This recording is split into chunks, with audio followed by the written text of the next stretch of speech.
Hello, everyone, and this is Michael Vass, and I am here with the one and only Larry Sharpe from the Libertarian Party here in New York.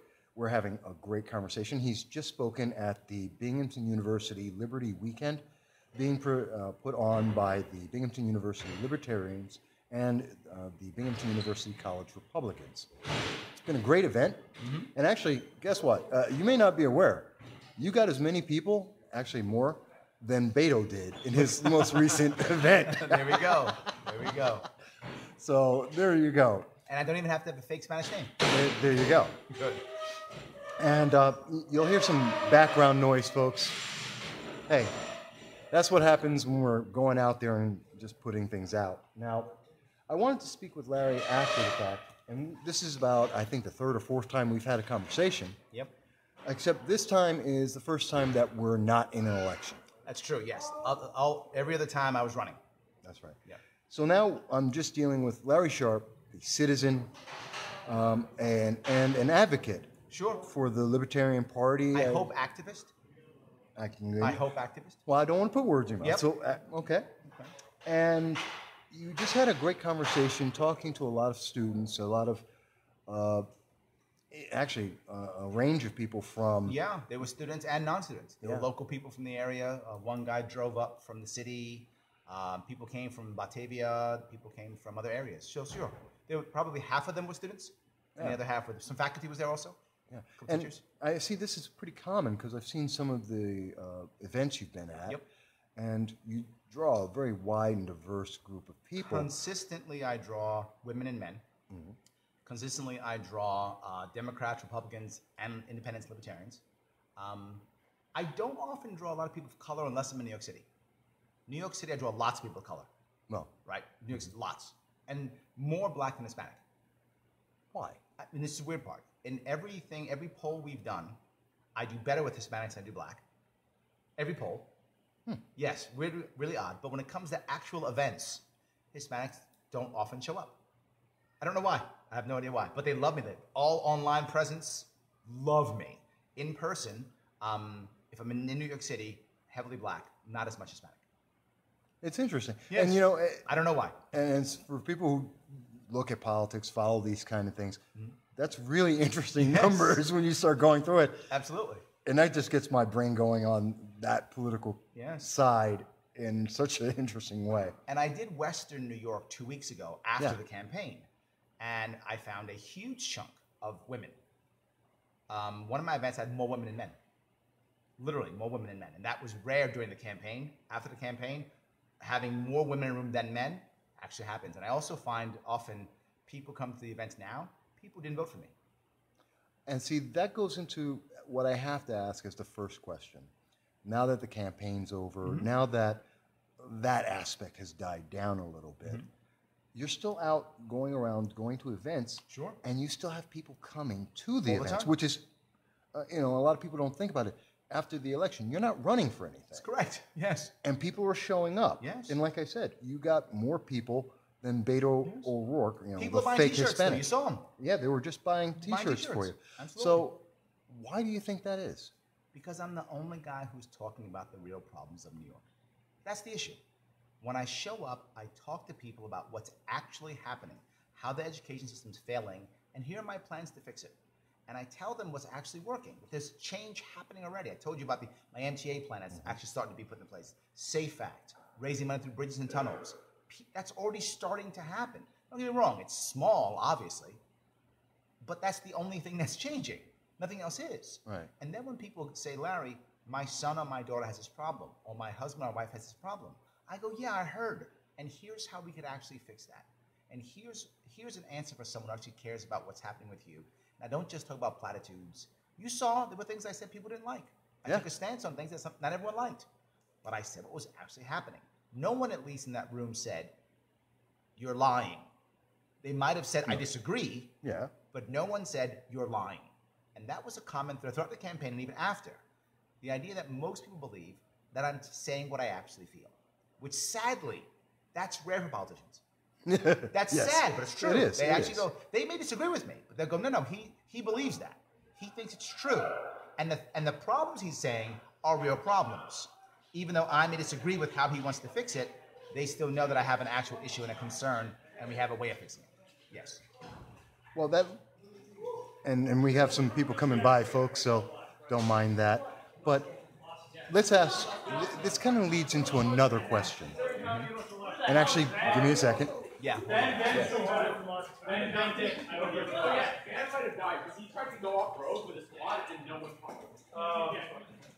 Just lots of students there. It's the Nerf Wars. Yeah. Yes. I think they're playing a modified version of tag. There we go. Yes. From way back in the day with Nerf. But where I was going is looking at the continued interest. Is that interest in the Libertarian Party? Is that in Larry Sharpe? Yeah, it's a great. Or is it a combination of both? It's good and it's bad in that people have joked and called themselves Larrytarians.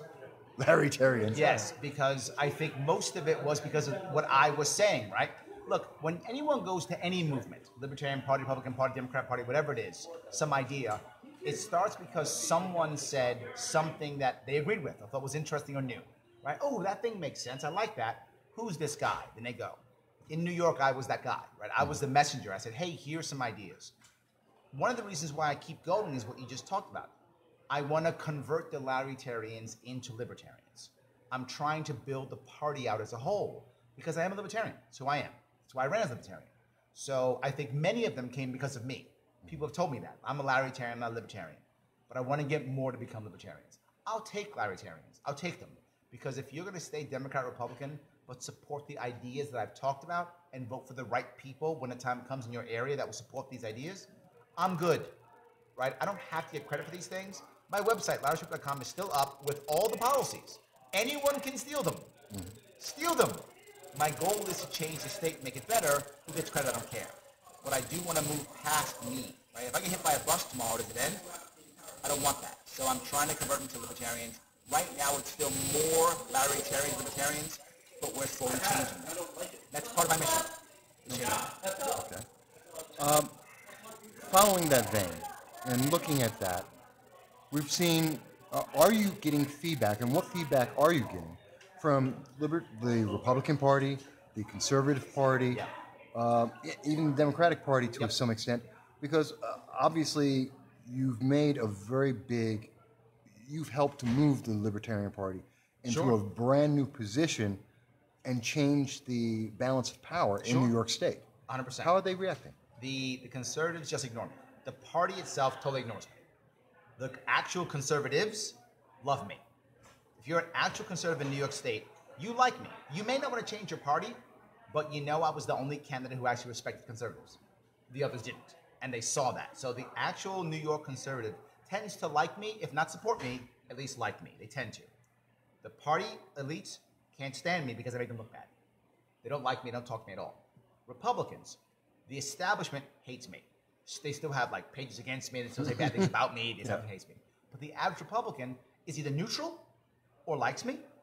When it comes to Republican candidates, many of them are trying to get our line. A lot of Republicans have come to us to try to get our line to run Republican and Libertarian. They want our endorsement. Many have come. Right. Dozens have come. I know. Yes. I've heard. There we go, yes. I've heard. And Democrats.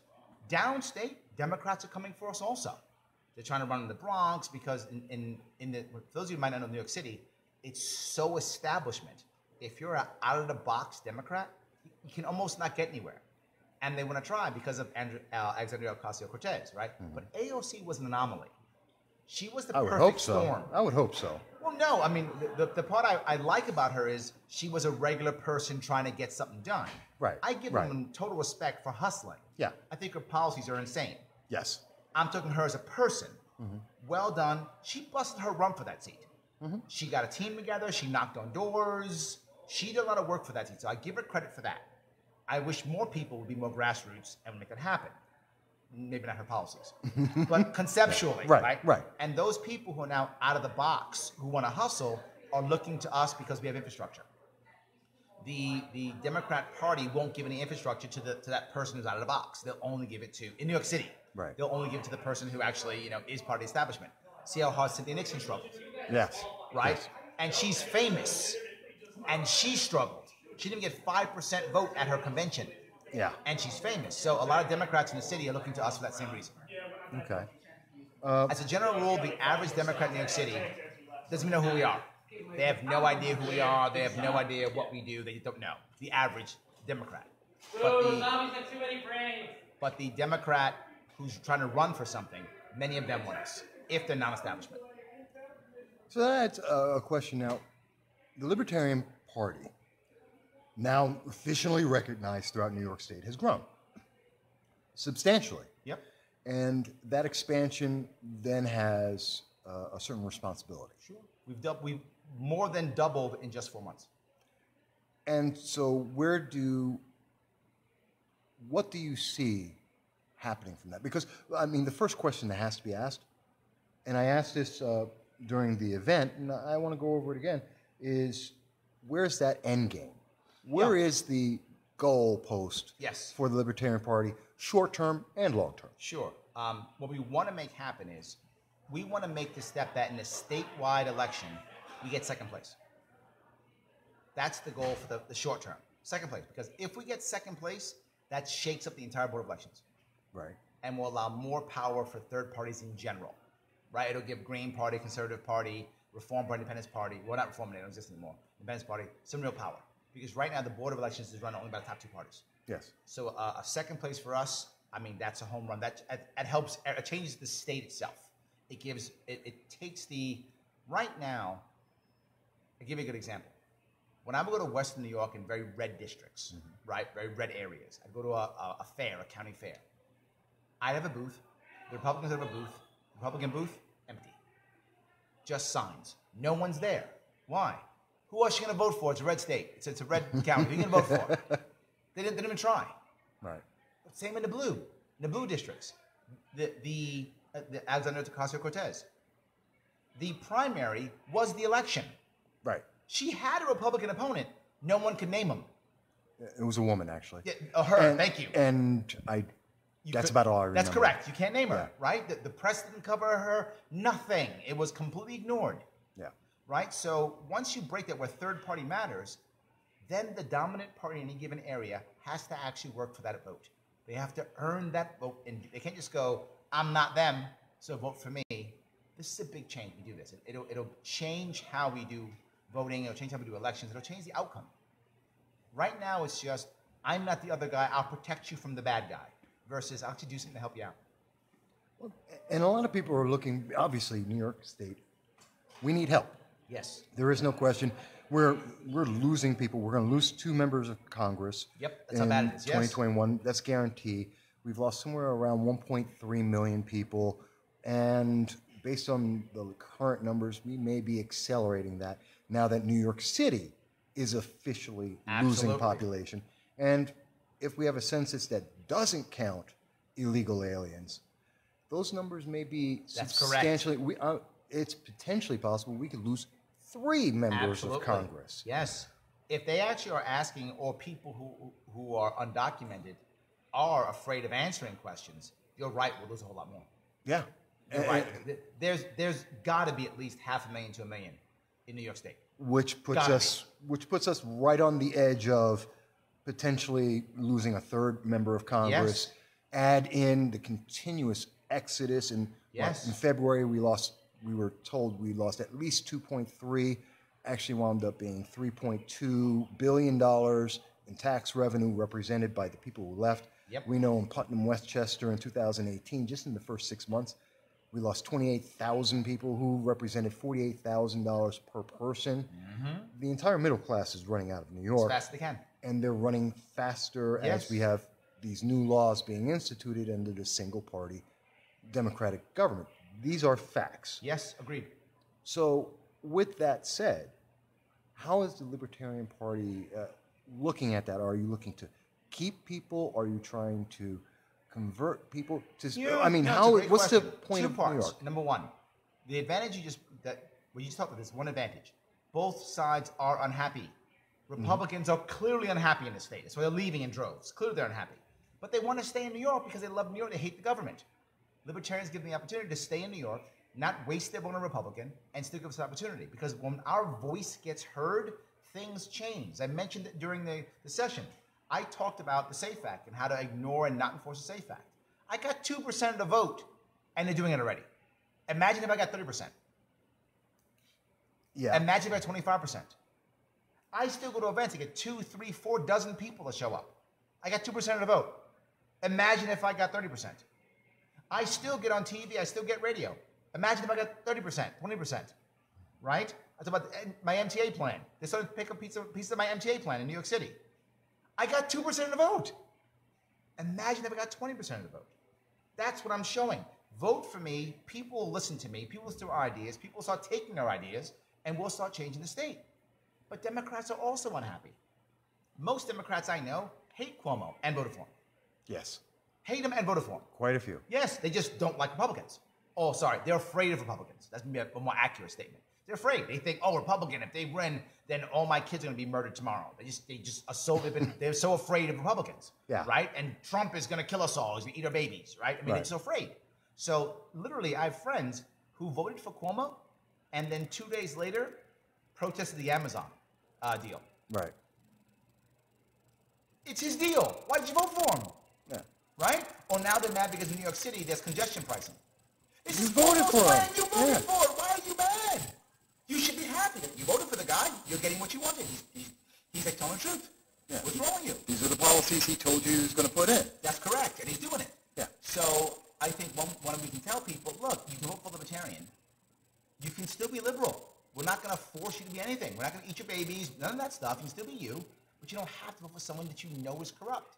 You don't have to vote for someone who you know is bad. And they know he's corrupt. This is why the Republican campaign didn't work. It was, he's corrupt. There were no Democrats that wasn't true. They knew that was true. Right. They were just so afraid of Republicans, they didn't care. And that's a very real question about the corruption that's intrinsic in New York State. And I don't think anyone questions that. That's correct. You could even argue this is Tammany Hall 2.0. Sure. In many ways. But we're not seeing a change with that. But let me ask, one of the things that would be asked is to help promote the Libertarian Party, to help get that transition to move more fast.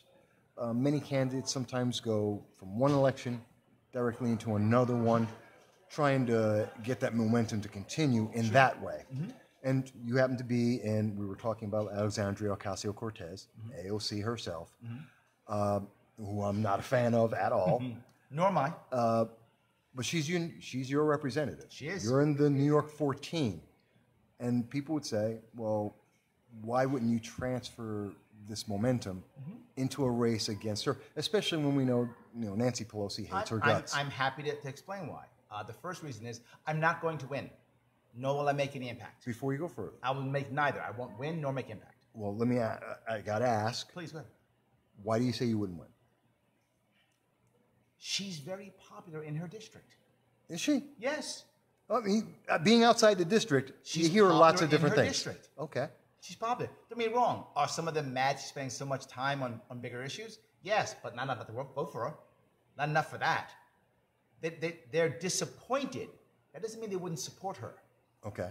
You see, the stories you hear is people are locally disappointed in her. That's true. I've heard that. 100%, yes. And that's totally accurate. Totally accurate. But enough to not support her? No, they still love her. Okay. They would still, it's just like Cuomo. They hate Corrupt. Cuomo, and they still vote for her. Yeah. Right. So they're unhappy, and they still vote for her. Okay, and that's the reality of New York. And the problem is, the guy who was there before her, Crowley, he was literally the poster child for the establishment. Okay. He lived in Virginia. Okay. Literally. That's bad. Yes, that's bad.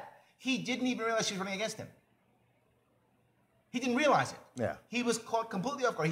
He had money in his bank account still. He didn't spend it because he didn't realize that she was killing him. That's how just completely disconnected he was. He had no idea. She's knocking on every door in your district and you don't know? That's how disconnected he was. So who's going to beat her? Somebody else going to show up to beat her?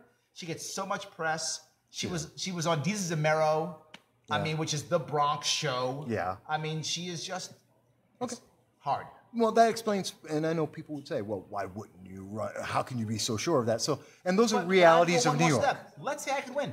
Okay. Let's go. Let's say I'm totally wrong, and you show me the way, and hey, Larry, here's the math. You could win. All right, great. So I go there. I ask people for tons of money. I'm gonna need literally millions of dollars to fight her. Minimally. Millions to fight her, right? So now I have to go out and ask all my people out here who I've asked before, give me more money. Give me millions. Or I have to go to corporations, or I have to go to PACs, or I've got to go sell out somehow, right? Probably have to do all three. Probably, yes, that has to happen, right? And what if I lose? So I sold my soul and punished everyone around me to lose and to make no impact. But what if I win? I'm wrong, and I actually win this thing. Okay, I go win it. Now I win it, right? And now I spent that money and I win it, and what do I become? Another congressman sitting. Thank you, guys. Thank you. Another congressman who will have no power. Another one who will have no power. I'll make no actual impact. I'll just be a guy there, right? Look, I love Amash. Yeah, Justin's great. I love Amash. Yeah. I talk to his people. I love him. Mm-hmm. He doesn't make any impact. Sure. Doesn't make any impact. And I love him. I love Massey. Yeah. Makes some impact. On the left, I love Tulsi. Makes some impact. Who make any impact? These are the most liberty-leaning Democrat Republicans that we have. Right. Those three, right? Yeah. Mm-hmm. Right? A lot of people don't like Tulsi because she's for Medicare for all. Yes. But when it comes to Democrats, as far as they go, correct. Yeah, on their party line, 100%. Yeah. Most libertarian you can find. They don't make any impact.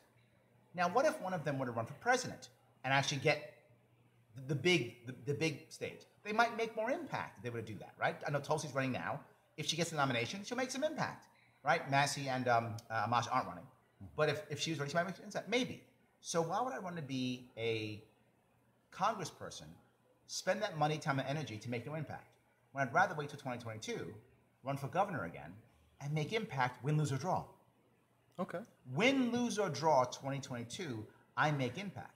Odds are I come in at least third.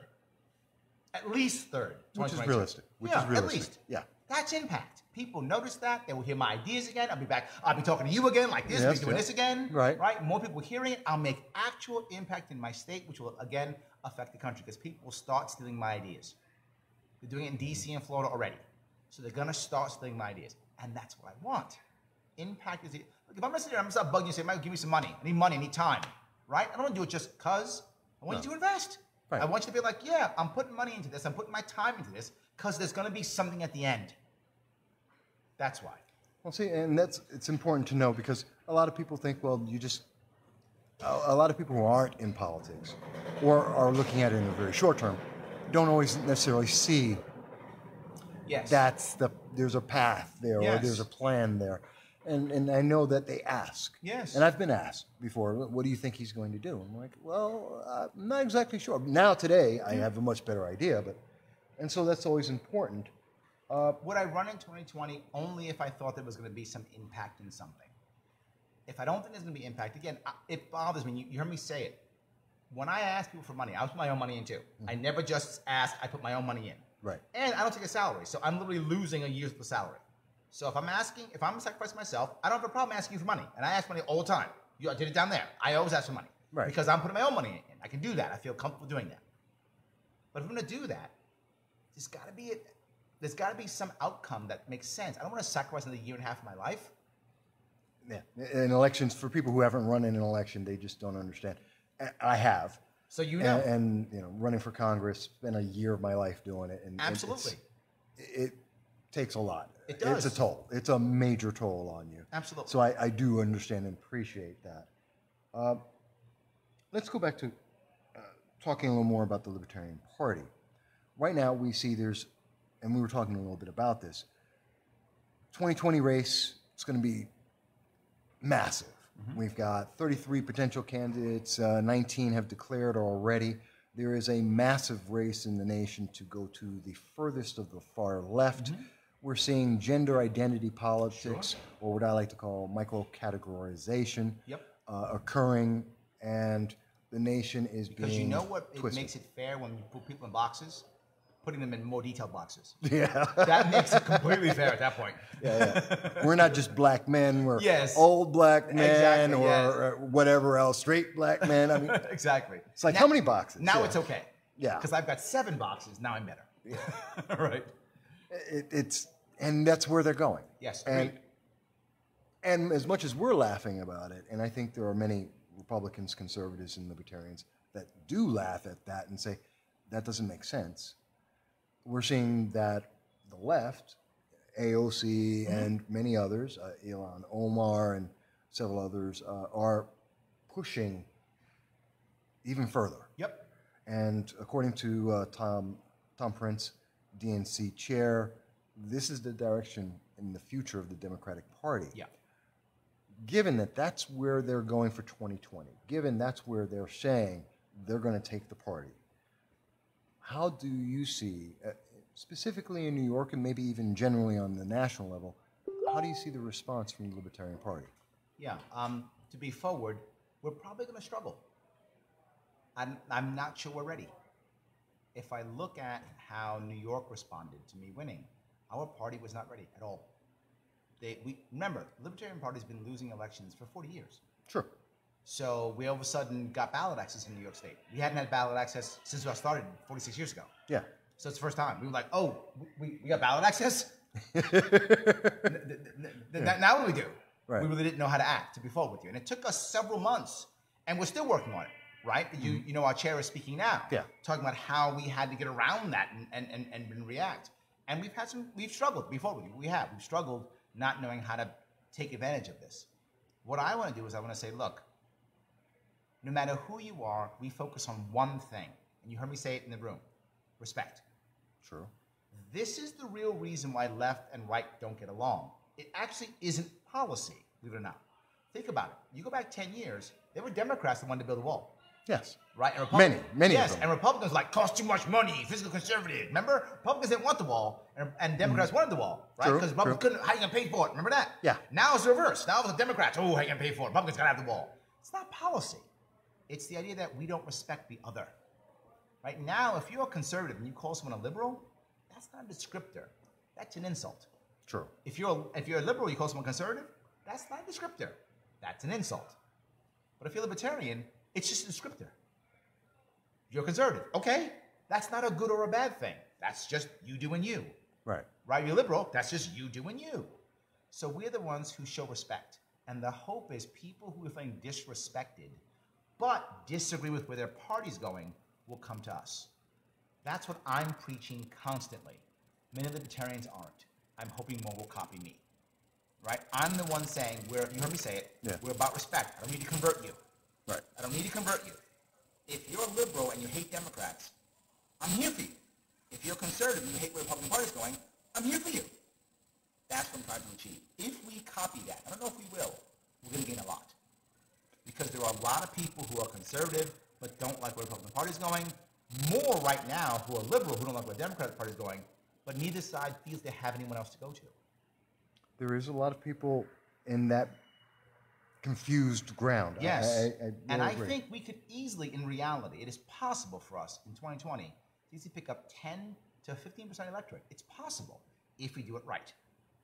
There's that much out there that would be willing to make that change if we're effective enough nationally. I don't know if we're going to be that effective before with you. Well, it's a target. Yes. It's a and target. it could be done. It's possible is what I'm saying. Yeah. I'm not sure how good we'll be because we'd have to coordinate that very well. We're on the same page in conversations. It's difficult. Our party is a very diverse party with people who think very differently about lots of different things. Hard to get us all on the same page. Absolutely. Speaking of that aspect of getting everyone on the same page, and I asked this inside, and you were talking about home rule and the goal of home rule, which is in some ways... Let Brooklyn be Brooklyn and let Rochester be Rochester. Let, Chautauqua County be Chautauqua County. Let Hamilton be Hamilton. That's what it really is, right? It's accepting that we have counties in our state that have 5,000 people in the entire county. And we have counties in our state that have over 2 million. Why do we think that they need the same rules?